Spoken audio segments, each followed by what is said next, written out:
Hello, everybody, and welcome to another episode of the Power in the Pause podcast. Thank you guys so much for being here today. And as a reminder, don't forget to hit subscribe so that you do not miss a single episode that comes out every single week. And I would be so appreciative if you would please leave a 5-star rating and a review so that more people can find this podcast. Thank you, thank you, thank you. So I'm excited that you guys have tuned into today's episode where I'm joined by Nicole Cramer. Hello, Nicole. How are you? I'm excellent, Wendy. Thank you for having me. Of course. I am really looking forward to our conversation today about how it is that you can maximize your sales success through harnessing pauses. But before we dive in, I want to share a little bit more about you with our audience today. So our guest, Nicole, is a sales conversation coach, and she is known for merging human connection and psychology with sales strategy. As an exactly what to say certified guide, she's passionate about helping women enhance their ability to influence the outcome of their sales conversations. In addition to running retreats and coaching programs for women entrepreneurs, Nicole supports teams and corporate sales professionals with increasing conversions through curiosity and human connection, transforming sales into the art of communication. I love that. And I absolutely adore you. You guys, Nicole and I talked for like an hour before we actually hit the record button, just chatting away, totally losing track of time. So I'm really excited for us to continue to talk about this topic because it's something that I'm really passionate about. So Nicole, if you could share with our audience, what inspired you to do this work? And I know that you transitioned from one career into this. So what keeps you motivated every day to do this? So many things, starting with an experience that I had. I wanted to go into sales and I wanted to do something different. And I'd been a high school math teacher for 15 years. And I think a lot of people want to help people in whatever their business is, right? Whether you're selling a service or a product, it's because you want to help people. But so often people are afraid to ask, right? And if you don't ask, you don't get. Like that's the motto of sales. And when I was a math teacher, I'd also become a health coach. And I knew so many health coaches who were not helping people, even though they had a gift, even though they were certified, even though that they had learned all these things that could definitely change someone's life, they weren't helping anyone. And every time I asked, it was because they didn't know how to sell. They didn't feel comfortable selling. And when I was still a math teacher, I knew I wanted to go into sales. I interviewed for a sales job, my very first interview. And I was so nervous that the guy was going to say to me, "You're just a teacher. You don't have sales experience." Because I knew you needed experience to get the job, right? Well, he said exactly that at the end of the interview.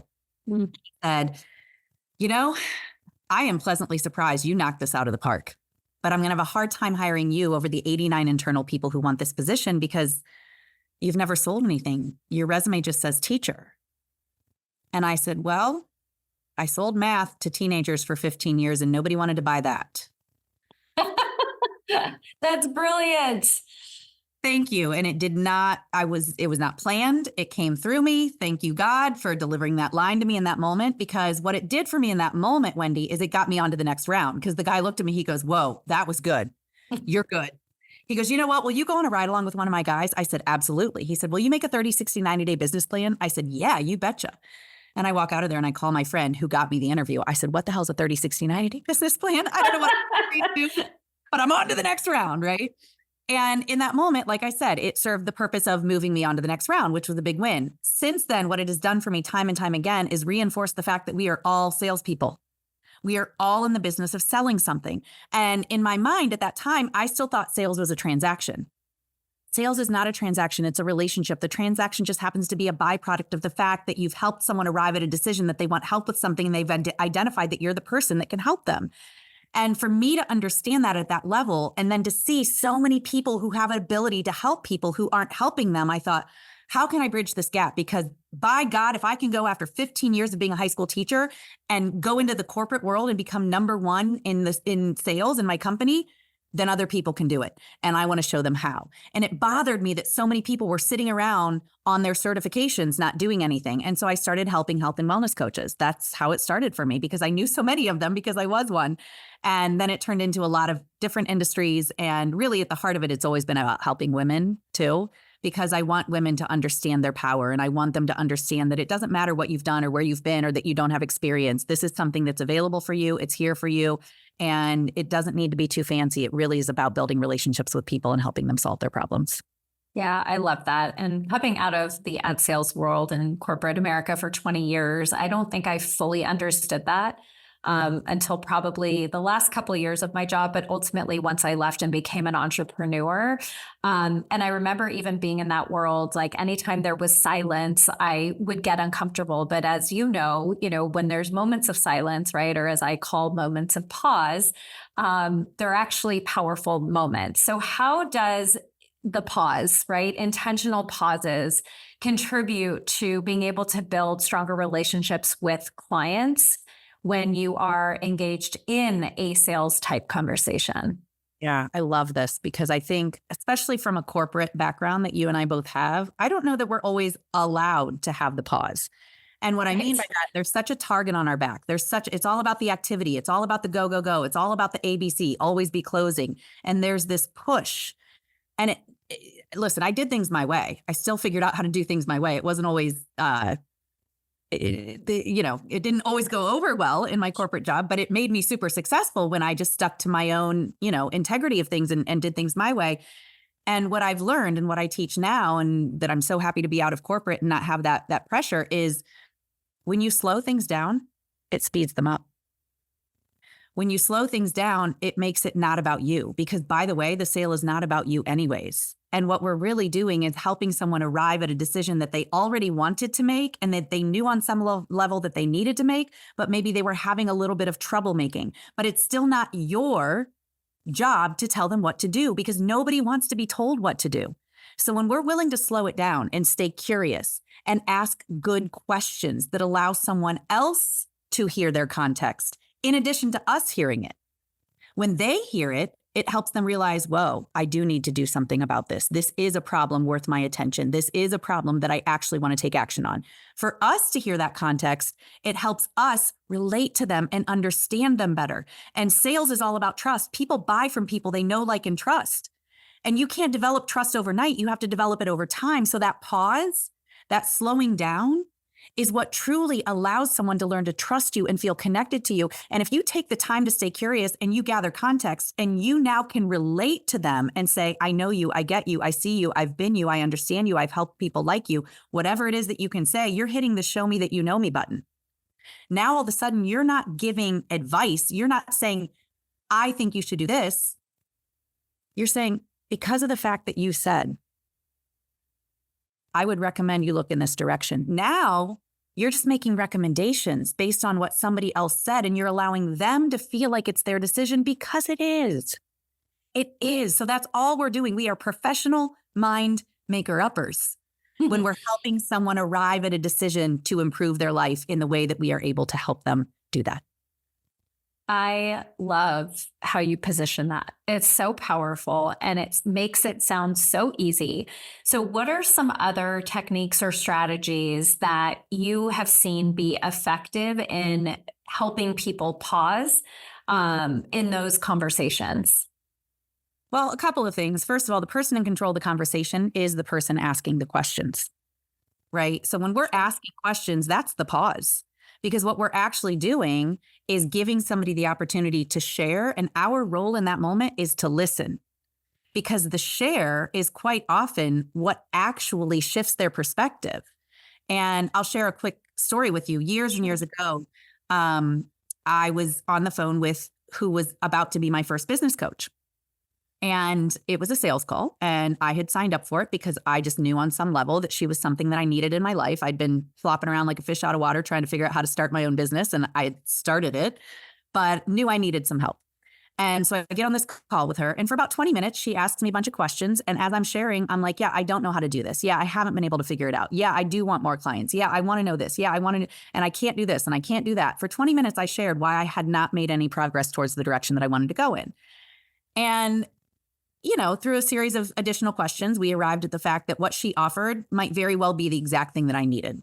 And then she told me the price, and I balked a little bit because I was like, "Ooh, okay, I got to make an investment. This feels like a lot of money." And because she stayed curious, because she paused, because she asked me questions, because she allowed me to share where I was, she had the courage to ask me this next question. She said, "I'm curious, Nicole, are you more committed to your dreams or your comfort zone?" Yeah.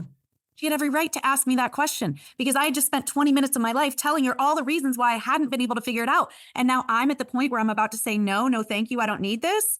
Then what? Right? She had the courage to ask that question because she had allowed me to kind of pour out and realize. And when she asked me that question, I thought, oh my God, she's right. This sounds so stupid. Here's what I said to her about 5 minutes before she said that. I said, I will do anything to make this happen. Nobody can argue with their own words. I said the words. And when she asked me, are you committed to your dream or your comfort zone? She also wasn't pushing me. She was asking legit, like, do you want to stay where you are or do you want to do something? And it would feel really dumb in that moment if I said, let me stay in my comfort zone. So the person asking the questions is in control of the conversation. And the other thing that's really important is the worst time to think about what you're going to say is the moment you're saying it. So let's not just jump into a conversation and think we're going to come up with all the right questions at all the right times. So can you prepare some really good questions that allow you to be curious and allow the other person to really come into the understanding of what they need? And when we're doing those things, we are actually in service to the other person because we're allowing them to step into the idea that it is their decision. Our job is not to give them their answers. Our job is to ask the questions that allow them to arrive at those answers. And when we're willing to stay curious, when we're willing to pause, we are slowing it down and it 100% speeds it up. Yeah. So it's so true. And you even bring up something really important. And that is like, I find, and I know that with a lot of my clients, when they are having sales conversations to enroll, potential new clients, that so many times I get caught up in the other person's objections. And I think that you even admitted, like, you got caught up, you were in objection mode and you got asked a question that kind of shifted you out of that. But what are some other ways that you can help somebody who's like, oh, but like, how do I, what are some other ways that I can overcome common objections that people will say? Of course, time and money seem to be the two most popular, right? But how can people address these concerns from the lens of curiosity when, like, let's say it's not money, let's say it's a time constraint? Mm-hmm. Well, one of the things I think we have to remember is if we want to have the ability to shift someone else's perspective, then we have to stay open to the idea that ours can be shifted. And one of the things I want to invite everyone to do is understand that an objection is probably not what you're thinking about that it is right now. An objection is a buying signal, right? So let's just get clear first and foremost. If somebody gives you an objection, if they really didn't want it, they would say, no, I don't want it. And let me give you a really silly example, but I always think that this really emphasizes the point. Wendy, if you were to look at me and say, hey, Nick, I'm going to take this pen and stab you in the eye with it. I wouldn't say, do you think it's going to hurt, Wendy? I don't know. I don't know if I have time to go to the hospital today. It's just really not, it's not going to fit in my schedule right now. I've got too much going on. Do you think it's going to bleed a lot? I don't know. Like, I don't know if I have the money to pay for the hospital, but I would not ask any of those questions. I'd say, I don't want you to stab me in the eye with that's not right for me. Right. And we're all adults. We can advocate for ourselves. If it really, really isn't the right fit, then somebody can say, this isn't right. But if they're giving you objections, what that is it's a request for more information. I'm interested, but there's something that I'm still missing. There's some piece that I don't quite yet feel. And here's a 3-step dance that I want everybody to think about. Curiosity is something I already mentioned. Curiosity leads to empathy, which is also something that I've already mentioned. And when you take the time to stay curious and you build empathy and you truly understand the other person, then you have the courage to ask those tough questions. And if you ask a tough question and it's a swing and a miss, then you're on to curiosity again. It's just a repeat, right? You go through that. Yes, that's exact. I call it the trust triangle: curiosity, empathy, courage, curiosity, empathy, courage. So if you've gotten to a place where you've both kind of arrived at the idea in a conversation, the idea that this is something that somebody wants, and then they're going to put up the objection of time, How can we put our curiosity hat back on? Not our, oh, but you have time. You said that this is something you really want. Well, let me tell you, the fastest way to create friction is to tell somebody what you think that they need. Let's help them arrive at what they think that they need, right? And so in that moment, it's like, okay, if we have an objection, how do I get curious again? And I think sometimes we can get a little bit like, it's an objection and I've got to overcome it and I've got to know the right thing to say. Sometimes there's a really great question that you can ask that would help somebody in that moment shift their perspective. But sometimes you have to go back to what they said that was important to them. And that means getting curious again, right? And so if somebody has an objection, it's like, how do I get curious? How do I put my hat on? How do I ask more questions? And here's something I want everybody to hear loud and clear. Your job as a salesperson is to help someone make a decision. You are a professional mind maker upper. A decision could be no. A decision could be yes. And where a lot of people go wrong is they think that no is the enemy of yes. No is not the enemy of yes. No is a beautiful gift for both of you. Yes is a beautiful gift for both of you. Because whether it's yes or no, if you've helped someone arrive at the decision that's best for them, the decision that's best for them is the decision that's best for all. You don't want to pull somebody over the line that really doesn't want to be there. Oh, talk about a really challenging container that you're putting somebody in. And and you're setting yourself up for that much. I mean, I can't tell you how many times when you are convincing and pulling someone over the line, like how much work they wind up being as clients. And 9 times out of 10, they leave or you fire them as a client. That's it. A yes that wasn't a true yes, that wasn't 100%.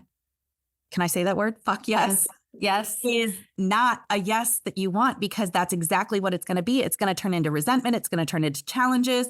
It's going to turn into poor reviews for you. It's not going to turn into them sharing with the world. Like, you don't want a yes that's not a 100% yes. So your job is to stay with them in that pause to help them decide, is this a true yes?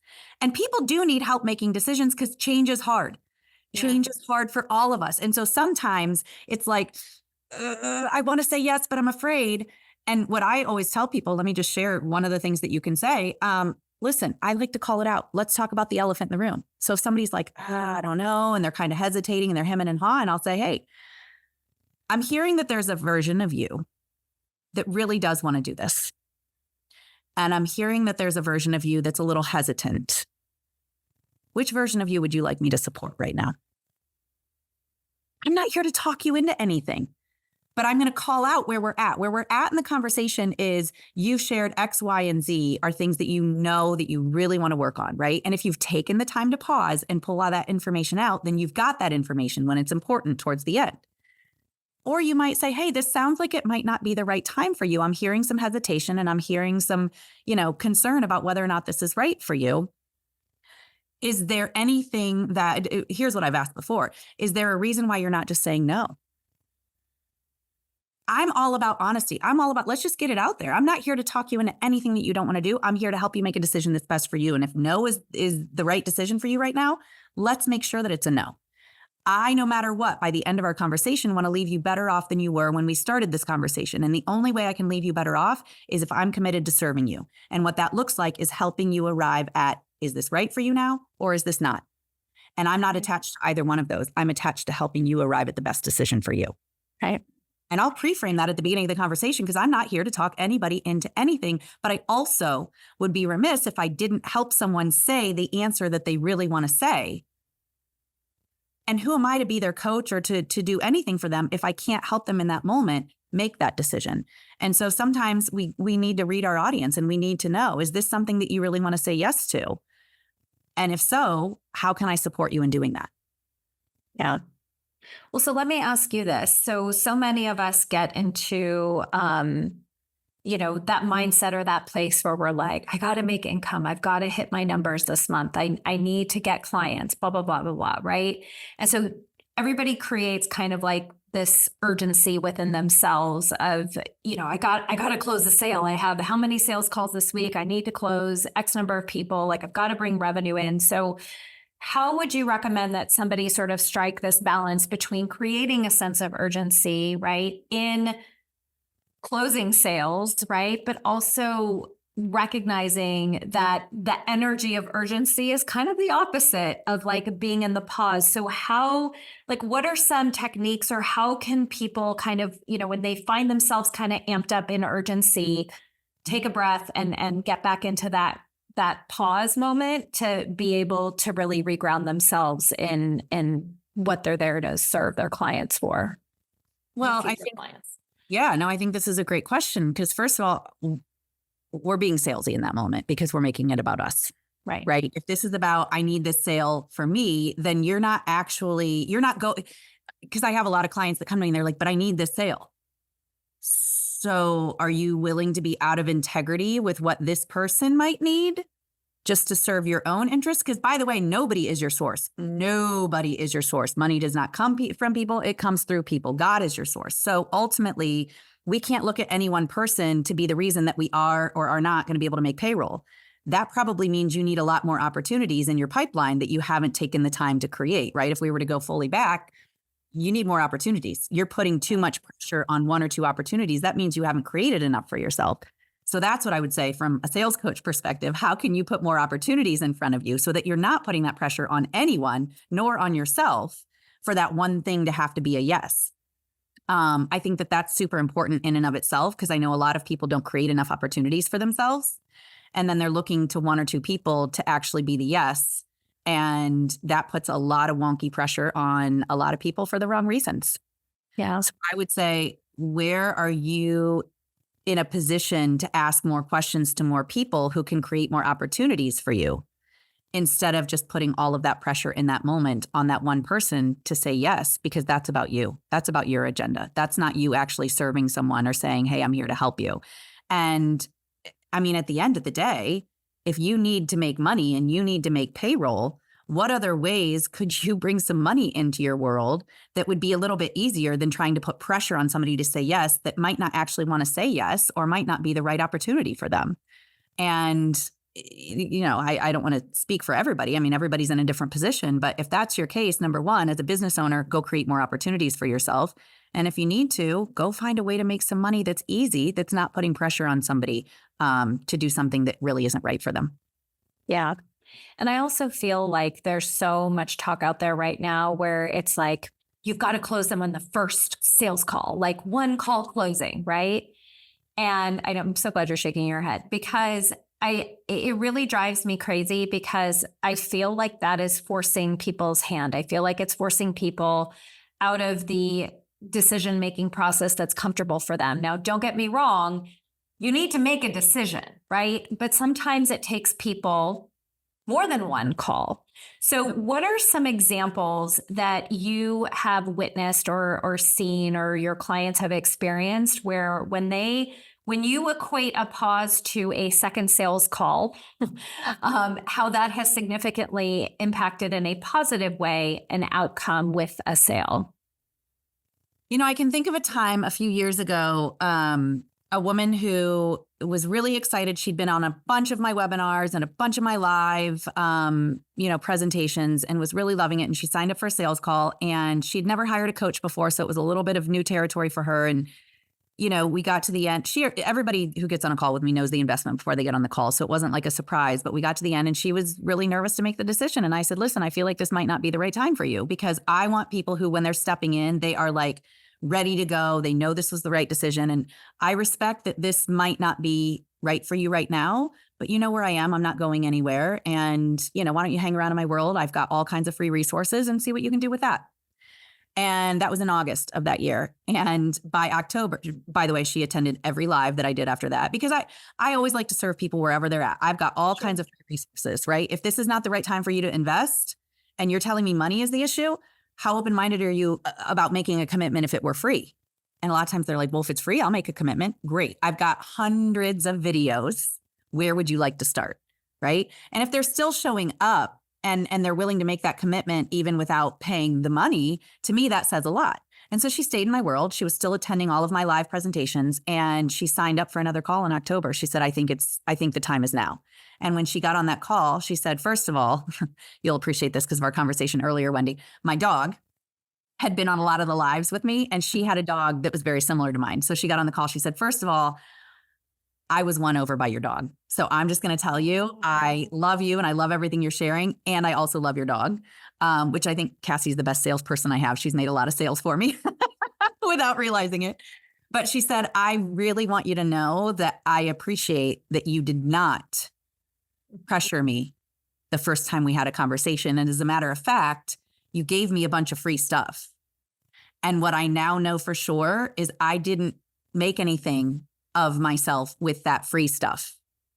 And it led me to understand that I do want your support and I do want the accountability. And I appreciate that you gave me that space to arrive at that decision, more or less is what she said. So to me, it was like, it always serves, the conversation that you have today may not pay today, but it will still pay. Yeah. I always say no means, sorry. Yeah, go I was going to say, I always say no means not now. Yes. No is just not right now. That's exactly it. Keep them in your world. Keep them in your circle. Keep the dialogue. Keep the conversation going. Serve them where they are, because they will come to a place where you can continue to serve them as they evolve in what they want to invest in. Yep. Down the line. It happens all the time. People follow me for months, sometimes at least a year before they commit. Yep. One of my highest paying private clients, and I say this because I was willing to sell her a package that was about half of what she actually looked at me and she said, can I do more than that? But that conversation that we were in took a year and a half for us to get to. She found out about me from a friend who had worked with me. She entered my world. She was in my community and attended all my lives. And, I once upon a time said, hey, let's connect. And, I'd love to get to know you better. But it wasn't like a sales call. And we connected and she was nice. And she said, hey, I know someday I'm going to want to work with you. It was about a year and a half later that I was on a live and I said something about book a call. I have 3 spots available this week. And she said, I'm in. I want to book a call with you. And we got on the call and she said, I've been in your world for a year and a half. I am more than 100% sure that I am meant to work with you. So when we allow somebody to arrive at that decision on their own, the no isn't no. It's just, I don't fully trust you yet or fully know you yet or fully understand what the opportunity is here for me yet. And when we allow somebody to feel into that on their own, talk about a powerful client, talk about a powerful opportunity for someone to step into your world. Now they are 100% sure they want to be there. That's a different level of work. That's a different level of transformation. That's a different level of results. Mission accomplished for what you're all about, helping people. You're helping somebody who really wants the help. And let me tell you, as a 15-year high school math teacher, I am very clear how important buy-in is to the process. And when you've allowed someone that opportunity to fully buy in on their own, that's powerful. And that's what I mean about, it's not like I waited for a year and a half for this woman to come back into my world. I had other clients. I had other opportunities. I had other webinars and master classes that I was throwing to attract, because at any given point, people are now, soon, or later buyers. Yeah. They're a now buyer, they're a soon buyer, or they're a later buyer. And if they're in your world on some level, I think this is where people miss a lot. They're like, she's just been watching all my free stuff. Oh, you mean trading her most valuable resource that she has on this planet to consume your stuff? You mean she's been paying you with her time and attention and that's a bad thing? You mean you're mad about that? Because by the way, if she never pays you a cent, weren't you about helping people to begin with? Can't you have different things at different categories in your world that can serve people at every level so that you're not resentful and angry if they don't ever pay you? What's the free stuff for anyways? Is it just a contrived way no, it's to serve people at whatever level they're at. And if they keep consuming your stuff and they really learn to know you, like you, and trust you through consuming it, and that leads them to the sale, isn't that the whole point? Or if it doesn't lead them to the sale, aren't you here to help people? If somebody can go watch all my free stuff and make something of it, good. Great. Because there are plenty of people who can't go do it on their own and they will want to pay me. And when I trust into that abundance, when I trust into the fact that there are 8 billion people on this planet and I don't need all 8 billion or even 1 billion or even 100 million of them to pay me to do this work. As a matter of fact, I need a very, very, very small percentage of those people for me to make a good living out of this. Then I can be okay with the fact and not be stuck in lack and scarcity and resentment of like, they're watching my free stuff and they're not paying me. Then what are you all about? Yeah. What are you all about? Why'd you create the free stuff anyways? So to me, it's like, how can we allow people to arrive at that decision and know our audience well enough that there is a time and a place to put pressure on someone? That same woman who came to me a year and a half later, she said, I know 100% that you're the person for me. I know I want to do this. She still balked at the end of that conversation. She still said, I don't know, this feels like a lot of money. Well, let me just go back real quick from a sales coach teaching perspective. Earlier on in that conversation, I had asked her to tell me about a time when she had realized that there was something that she really wanted and what she did to make that happen. Now, this is early on in the conversation when we haven't got to the point of asking her to make a decision. She said to me, I know I really want this. I said, great. What did you do the last time that you really wanted something in your life? This is just me being curious. This is just me gathering context. This is me understanding. If you're telling me you really want something, tell me about how that worked out for you the last time you really wanted something. And she said, well, when I decide that I want to do something, I always figure out a way to do it. And the money always shows up. She said that to me very early in the conversation. So when we get to the end of the conversation, she said, oh, God, I know I really want to do this. I know that this is something I need. It just feels like a lot of money right now. It might not be the right time. I said, I'm curious. Can I ask you something? She said, yeah. I said, do you really want this? She goes, yes, I know I really want this. I really, really do. I said, okay. Well, earlier in the conversation, you told me when you decide something is what you really want, that you figure it out and the money always shows up. I guess I'm just curious how this would be any different.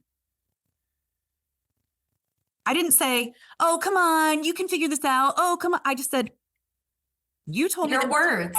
Your words. Nobody can argue with their words. And she just, here's your pause, Wendy.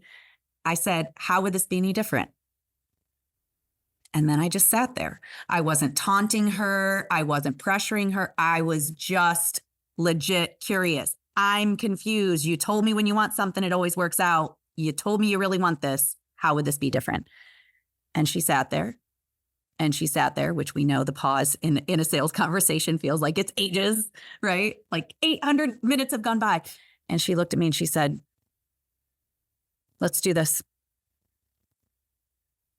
That was powerful. I didn't pull her over the line. I didn't create friction and say, you can figure this out. And do you really want? I just asked her a question based on her words, but that wouldn't have been possible had I not gained some context earlier in the conversation. That's why we want to really stay curious and understand where they're at, because nobody wants to buy your coaching services. Nobody wants to buy your product. Nobody wants to buy your service. Nobody wants to buy your anything. They want to buy it because. They want to buy it because nobody wants to buy a mattress. They want to buy a mattress because nobody wants to buy a drill. They want to buy a drill because nobody wants to buy a coaching package. They want to buy a coaching package because. And if you don't pause and stay curious and slow things down and find out that because, then you're making it about you. Their because is the reason that they will hand you their credit card and say yes and move forward with you. And if you don't take the time to discover that because, then you're not really in service to the other person and you're trying to convince them. You're embellishing yes. You're trying to make the yes look good. Right. You don't have to make the yes look good. If you find out their why, if you understand their because, that's their reason. Yeah.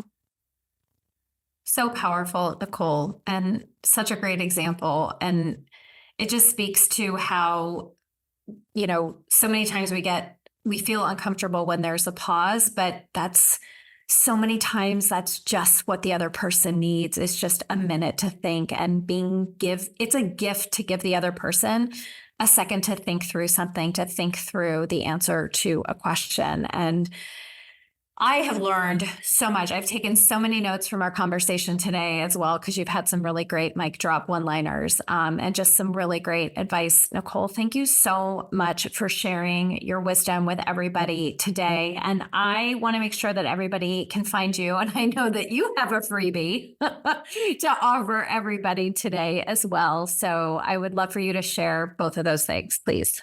Yeah, definitely. So the freebie that I want to give to everybody is something I call my discovery call template. And what I did is put in a rough template, and I say rough because everybody's going to develop their own style, but this is really an outline of what you need to include in any discovery call that you have with someone so that you're covering all the bases so that you are pulling out that context. And I would love to share that with everybody because I took what I did, what made me successful in corporate sales and as a business owner, and put it together in this template. So that's going to be in the show notes. And then I would love to connect with everyone. And I'm on Instagram. So please send me a DM. I have some other resources that I would love to share. So if you send me a DM on Instagram and you let me know where you're struggling, I will be happy to give you a video or a template or something else that will help you with where you're at right now. I appreciate that, Nicole. You guys, and all of her contact information can be found in the show notes, all the links, all the good stuff. Nicole, absolutely love you, adore you. I think you're brilliant, and I'm so grateful for you being on my show. And I'd like to call you a friend as well. So thank you so much for being here. Thank you, Wendy. You are wonderful. It takes one to know one. So thank you so much. You're so welcome. And you guys, I hope that you enjoyed Nicole and my conversation today. You know that with every single episode, I am striving to help you see how much power there is in the pause. So thank you for tuning in this week. Don't forget to also follow me on Instagram. My handle is at Wendy Page Sterling. Sending you all so much love and light. Mwah. I will see you guys in the next episode. Bye, everybody.